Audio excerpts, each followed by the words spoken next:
magari questa pandemia o questo virus meglio rimarrà con noi per lunghissimo tempo, come è successo con gli altri coronavirus, tutti provenuti dal mondo animale.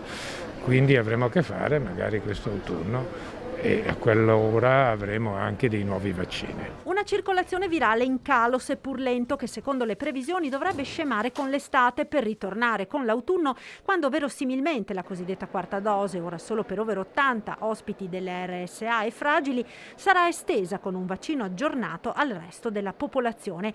Il virologo Giorgio Palù, ora presidente dell'AIFA, è intervenuto con una lectio magistralis al convegno La pandemia vista con gli occhi di... Avremo sicuramente dei vaccini almeno bivalenti, quindi contro le varianti prevalenti, per fare un vaccino universale pan-coronavirus che ci protegga da tutti i coronavirus, almeno del genere beta.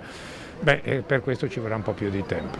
Di certo, ha detto il professor Palù, abbiamo imparato che questa non sarà l'ultima pandemia e ciò rende necessari investimenti sulla virologia. Perché possiamo prevenirle queste pandemie? Noi stiamo creando un ambiente sempre più ostile per gli animali selvaggi che albergano un'infinità di virus e quindi alterando delle nicchie ambientali portiamo questi virus vicino a noi. La lezione del virus in questi oltre 2 anni di pandemia riguarda anche il sistema sanitario, con un necessario potenziamento della telemedicina, della medicina territoriale e di investimenti nella ricerca di base e farmaceutica. Quindi il PNRR deve investire in questo, come nella medicina territoriale, nella medicina digitale. È utile avere il cosiddetto fascicolo elettronico nella nostra carta d'identità, in modo che sappiamo, quando si fa la diagnosi, che il medico di medicina generale può prescrivere terapie, può farlo subito